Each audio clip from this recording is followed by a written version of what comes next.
All right, the science of supplements. Let's talk about the supplement industry. So, some fascinating things I learned when I got into the supplement industry years ago. Let's start off with the basics. Most companies produce a product based off of margins, price point, and marketing pitches. I don't think that's surprising to anybody. Okay, so what does that mean? Well, let's start off with price point. It's much easier to sell a product for $19.99 than it is to sell a product for $49.99. Your consumer base is going to be substantially higher because more people can afford it. So if you can put a product out for $19.99 and get it in a good space, and you can get high enough margin, which means maybe you're into that product for $19.99 for $1.99, then you've got tons of margin to play around with for retail costs, for promotions, advertising, marketing, all that kind of stuff. Okay. Which also means that the quality of the product diminishes greatly because there's not high quality ingredients at correct doses. It's ingredients at whatever quality that's shoved in based on what people think they want to find, and then the seller gets the margins that they need at the retail price that works for most people, and they make really good money selling a lot of affordable products fast. Okay, so this happens a ton. And common ingredients, generic ingredients, that's not necessarily always bad though. Like if you're looking for zinc biglycinate, for example, and that's all you're looking for, and you go to Now Brands, which does a ton of testing on their ingredients, and you buy that probably is sufficient. I mean, I'm not saying that as a general whole is bad. I hope you don't take it that way, because that's not what I mean. But what I'm saying is a lot of companies will just take a whole bunch of ingredients, they shove it into a blend. The blend is like there's not enough of any of the ingredients backed by, meaning they're not using the clinical research dosing and the appropriate amounts to make the blend actually do something. But it looks really impressive on a label, hits all the marketing pitches, hits the price points and the margins, and off they go. And a lot of those blends that they don't really break down stuff for you, the dosing the dosing of the actual ingredients is not supported by the clinical research, meaning that the amount of whatever the ingredient is does not match the clinical research on that type of ingredient. Okay. The other thing is a lot of those ingredients that are on the generic side, the quality is not the same quality as a branded or patented ingredient. Obviously, if you buy a super high quality ingredient that is patented and it is trademarked that has a ton of research on it, it's more expensive because it comes with all of the research, and the quality in many instances is significantly higher than the generic version. This is not always that way. I'm not saying always, I'm saying this happens in many instances. There are certain ingredients like bergamot where the generic version in most cases the research on it matches up so closely to the patented version, branded versions of the ingredients, you might as well just go generic, okay? But in many, many cases, this is not the case. And in order to margins, price point, and marketing pitches, they take a lower quality ingredient with a generic term and they put it into a product, okay? So this happens a lot in the supplement industry, and thus we get a lot of garbage in the supplement industry. Also why there are problems with the FDA and claims and stuff like that. Okay, this shouldn't surprise anybody.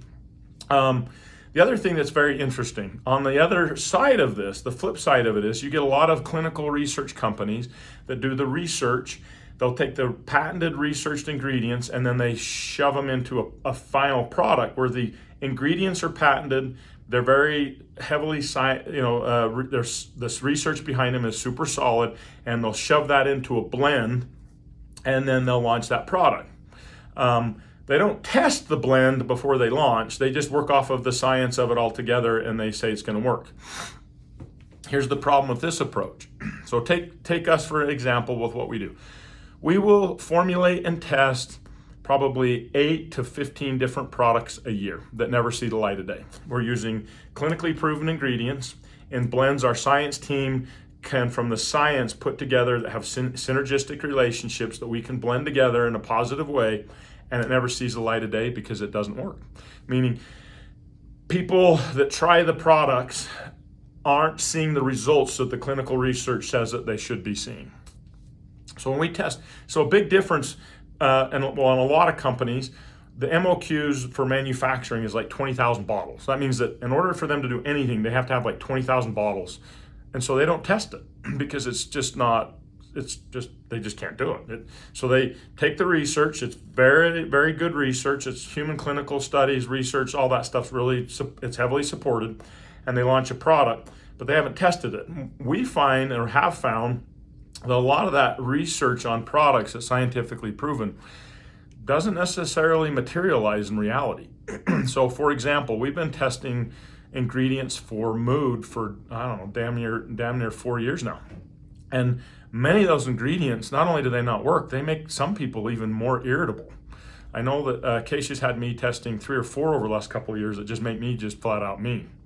And I was like, what is going on? And it was the ingredient. And we would test a bunch of that. So personally speaking, from the Silver Fern brand side, Acacia set up standards for our product formulation process in which we take the clinical research, she does the heavy research on the front end, and then we manufacture about 100 to 300 bottles, and then we take those out and we test those with people in a one-on-one basis where we can see how people respond to them. And then based upon how people respond to them, that determines whether we launch a product or not. If the vast majority of people have a positive experience with the product, we go with it. Now, I didn't say 100%. I honestly don't know how you create a product that gets 100% of everybody that loves everything about all things. I don't think that's possible. So just to be candid, I don't know that that's possible. But we like stuff that the vast majority of people, 95% or more, are like, that works. And I'm weighing that with side effects people that would suggest, whether it's like makes me a little drowsy, maybe it caused some acne or something, I don't know. But so we're constantly evaluating to determine that. Most companies don't do that because they don't have the manufacturing capability to do small pilot runs, as we call them, to test the product before they launch. And we have found that even though some ingredients have a lot of research on them, they don't work. The reality is that they don't match up with the research. I don't know why, but we have found that to be the case in many instances, okay? So these are, and then last, I don't want to forget this one. A lot of companies are formulating off of effects. So they're not worried about the science so much. They'll put a bunch of ingredients together, they'll formulate it, they'll make it taste good, and people notice it. This is done a lot in energy products, where people take it, they notice it, they're like, wow, that made me feel really good. Not a ton of science on what that combination is going to do, good or bad, but people are just throwing it together for purposes of it seems to work really well, okay? Now, this has got pros and cons to it too. We obviously aren't trying to sell we're not selling stimulant products, so we're not selling that, but obviously it's nice to have products that people notice. We like to have products that that we know the outcomes later down the road, that how people are going to respond long-term to them, and it isn't going to cause problems. So just there's something that I found interesting in the industry. There's a reason that Silver Fern brand is not in retail stores, and it's because we do not have the margins. There's a reason that we only have a few ingredients in our products, and they're usually patented, and we focus on quality, and we don't go out with massive blends. Now with a whole food vitamin, that's different because it took all those whole food vitamins and the extracts to pull out specific vitamins and nutrients from them. But in most of our products, that is not the case. In many products, more does not equal better.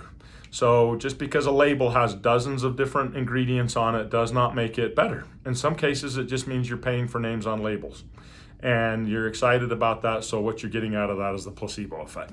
I hope this sheds some light on the supplement industry and has been helpful for you. Bye.